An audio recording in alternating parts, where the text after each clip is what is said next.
Hey everyone, and welcome back to the True Alien Podcast. I'm Adrian Smith, And I'm Julia Jones. and we are back for another day of taking a paranormal probe into a new, wild story from the world of the unknown. That's right, we're talking aliens, abductions, UFOs, Bigfoot, All that good stuff. all of it. And today, we're diving deep into a tale that's got it all: government secrets, interdimensional beings, and Yeah. a cosmic horror that could swallow us whole. Oh, yeah, this one is going to be a wild ride. You ready for this, Julie? Absolutely, Adrian. This one is straight out of your notes, by the way. A story that spans decades, weaving together historical mysteries with present-day terror. Okay, so let's set the scene.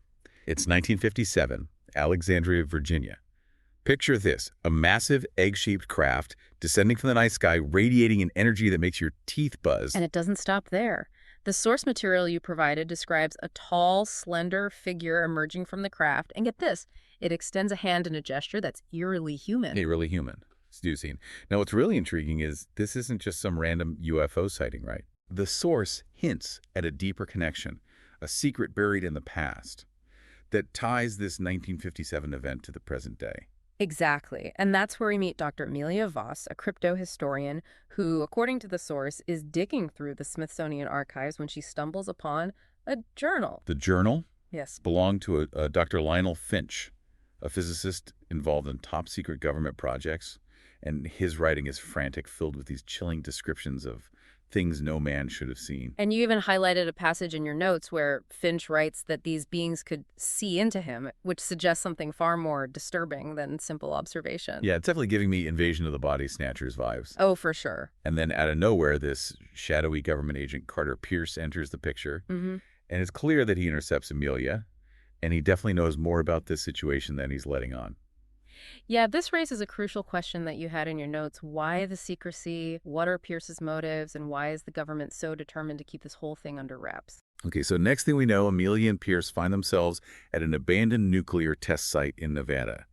And the way it's described this place is the definition of desolate and creepy. Yeah, and the tension really ramps up here. Amelia and Pierce discover physical evidence of something inhuman having escaped from this bunker, and whatever it was huge and powerful. And then, bam, a creature attacks, dragging Pierce into the darkness, while Amelia barely escapes. Talk about a terrifying turn of events. Oh, absolutely. You specifically highlighted this scene in your notes. What is it about this attack that resonated with you? Is it the suddenness, the sheer brutality of it? Or I think it's the creature itself. Yeah. You know, the source doesn't hold back on the details. It's described as this grotesque, inhuman thing, and the way it moves, the way it hunts Amelia, it's just chilling. Right, and remember, Amelia's journey through the bunker is a testament to the creature's intelligence. It's not just mindlessly chasing her, there's a calculated cruelty to its pursuit, a sense that it's toying with her. Weeks later, we find Amelia and a very injured Pierce holed up in a safe house. And this is where they uncover a shocking truth about these creatures. They're interdimensional parasites. That's wild. Think about that these beings use human bodies as hosts, discarding them when they're done. And what's even more unsettling is the source suggests they're evolving, becoming more organized. So becoming more organized. So there's levels to this. There are levels to this. You also pointed out those cryptic mentions of rituals in Finch's journal. What if these creatures are planning something far bigger, something truly catastrophic? Exactly. That question is at the heart of your fascination with this story, isn't it? And the source provides some clues. Amelia and Pierce, armed with what they know, follow a trail of disappearances and government cover-ups. And this trail leads them to a remote cabin in the Appalachians. Now, this isn't just any cabin. It's described as covered in strange symbols and diagrams that lean more scientific than occult. Almost like there's some kind of twisted connection between science and the supernatural at play here, right? Absolutely. Yeah. And then they stumble upon a makeshift surgical suite. What they find there is truly horrifying evidence that these creatures aren't just parasites. They're experimenting on humans, evolving them for some unknown purpose. And just when things couldn't get any weirder, Senator Brooks shows up. Remember him? The high-profile figure who vanished weeks prior? Well, now he's a shell of his former self, clearly traumatized by whatever he's experienced. Makes you wonder what could possibly be so terrifying that it breaks a powerful senator like that. And here's the kicker. Just as the tension is at its peak, the leader of this whole operation steps out of the shadows. And the source describes him as a seemingly normal man, but with this chillingly calm demeanor, and his plan to help these creatures bridge the gap and prepare Earth for their arrival. Whoa, hold on a second. Prepare Earth for their arrival. What does that even mean? Are we talking full-blown invasion here? That's the question that's driving this whole investigation, isn't it? And as the situation escalates, Amelia makes a desperate act of defiance, plunging everything into chaos. All right, you're killing me with the suspense here. What happens next? We need answers. Welcome back, alien enthusiasts. Last time on the True Alien podcast, we left cryptohistorian Dr. Amelia Voss fleeing a remote cabin in the Appalachians. Remember, she's being pursued by those monstrous guards after confronting the creatures and their human collaborators. Man, what a cliffhanger. I was on the edge of my seat. So what happens to Amelia? Does she manage to escape? Well, the source material paints a vivid picture of her escape. Imagine a torrential downpour, dense forest, and the sound of your own ragged breathing as you run for your life. It's pure adrenaline-fueled instinct. But those creatures, those guards, they're relentless, right? Absolutely. The source emphasizes their speed and strength. They could easily overpower Amelia, yet there's this hesitation, almost like they're waiting for something. Waiting for what reinforcements orders from their mysterious leader. That's the question, isn't it? The source leaves us with this unsettling feeling that there's a bigger game at play here. Okay, I need more details. Does Amelia shake her pursuers? Where does she end up? According to the source, Amelia, battered and exhausted, finds shelter in an abandoned hunting lodge. It's a temporary reprieve, a chance to catch her breath and gather her thoughts. So she's safe, at least for the moment. But what about Pierce? We last saw him back at the cabin, facing down those guards. Right. Pierce's fate is uncertain at this point in the source material. We know he's a seasoned agent, resourceful and capable, but he's facing opponents unlike anything he's ever encountered before. Man, I hope he's okay. Yeah. Pierce may be a shadowy government figure, but he seems to be on the right side of this, fighting against these creatures. He's definitely become an unlikely ally for Amelia. They're united by their shared experience and the horrifying truth they've uncovered. So what's next for Amelia? She can't just hide out in this hunting lodge forever. Does she try to contact the authorities? Go back for Pierce. Well, you specifically highlighted this question in your notes, and it's a good one. The source material makes it clear that Amelia knows going to the authorities is a dead end. They've proven to be either complicit in the cover-up or completely dismissive of the threat. So she's on her own. What's her plan? You were particularly interested in this part of the story. What stood out to you about Amelia's decision to take matters into her own hands? I think it's her determination. Even though she's facing these incredible odds, she refuses to give up. She's driven by this need to expose the truth no matter the cost. Absolutely. And the source hints that her next move involves understanding what happened to Senator Brooks. What did the creatures do to him? What information did they extract? Good point. Brooks might hold the key to understanding the creatures' motives and their plans for Earth. But how can she possibly find out what happened to him? That's the challenge, isn't it? And the source material doesn't give us all the answers, but it does suggest a few possibilities. Remember, Amelia is a cryptohistorian. She's used to digging for the truth, piecing together fragmented information. So maybe she can use those skills to track down Brooks's movements before his disappearance, or find someone who might know something? Exactly. Or perhaps she'll have to infiltrate the network itself, get closer to the creatures and their human collaborators to uncover their secrets. Okay, now we're talking. This sounds like it's about to get really dangerous. I can't wait to see what Amelia does next. We'll have to wait and see, but one thing's for sure, Amelia is not giving up. She's determined to expose the truth no matter the cost, and we'll be right here with you, uncovering every twist and turn of this chilling story.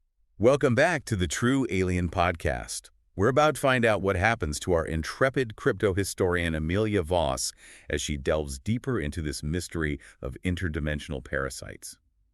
Julia, remind us where we left off.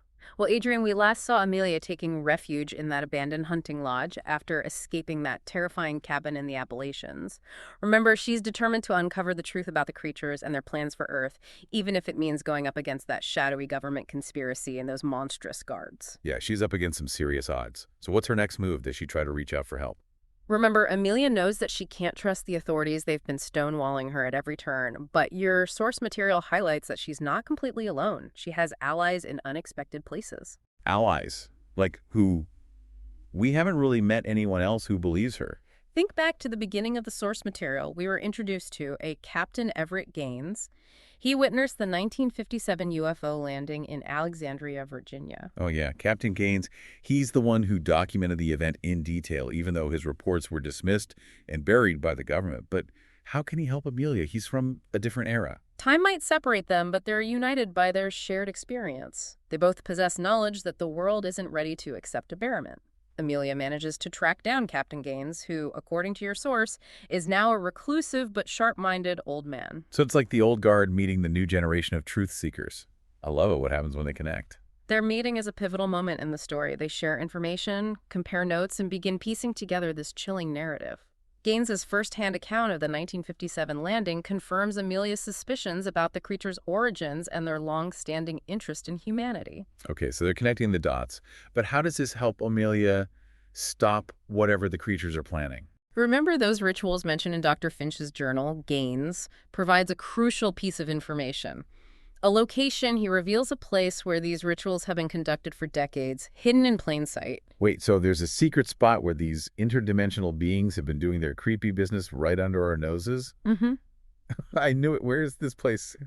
What's happening there? You might find this interesting. The location is none other than the National Mall in Washington, D.C. What? The National Mall? You're kidding me? That's like the heart of America. Exactly. Your source material reveals that hidden beneath the monuments, the museums, those bustling crowds, lies an ancient structure, a conduit to the dimension where these creatures originate. Okay, this is blowing my mind. So what are they doing down there? What's their end game? According to the source, their plan is to open a permanent portal, allowing for a mass invasion of these parasitic beings. They've been using the rituals to weaken the barriers between dimensions, preparing Earth for their arrival. Oh man, this is bad. Really bad. Mm. What can Amelia possibly do to stop this? Amelia realizes she needs to disrupt the ritual, sever the connection between dimensions, but she can't do it alone. She needs help. Wait a minute, you don't mean? Yes, Agent Carter Pierce, he's alive. I knew it. Pierce is too tough to go down that easily. How did he survive? Where's he been? We don't get all the details just yet, but the source material confirms that Pierce managed to escape the cabin. He's been laying low, gathering his own intel, waiting for the right moment to strike back. So Amelia and Pierce are teaming up again. What's the plan of attack? They know they have to act fast. The final ritual is about to take place and time is running out.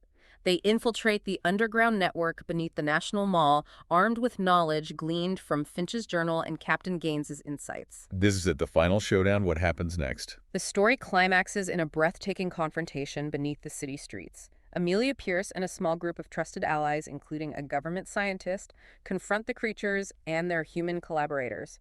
It's a desperate battle to close the portal. Give us the details what goes down. The source material describes a chaotic scene, modern weaponry against otherworldly powers. The creatures are formidable, constantly shifting and morphing their strength, amplified by the energy flowing through the portal. It's like something straight out of a sci-fi action movie. Who wins? It's a close call, a desperate fight for survival. Pierce and the scientists use their knowledge of the creature's vulnerabilities to even the odds. Amelia, armed with her own unique insights, realizes that the key to closing the portal lies in understanding the symbols, the language of the ritual itself. So it's not just brute force. It's about using their brains, their knowledge, to outsmart these interdimensional invaders. Exactly. In a tense and climactic moment, Amelia manages to disrupt the ritual, severing the connection. The creatures are sent back to their own dimension. The portal collapses, the threat seemingly neutralized. Ooh, they did it. They saved the world. But is it really over? The immediate threat is contained, but the source material ends on an ambiguous note. The portal is closed, but the knowledge of these beings, their existence remains, and there's this lingering question: are they truly gone? Or are they simply biding their time, waiting for another opportunity to return? Ooh, that's a chilling thought. So the battle might be won, but the war is far from over.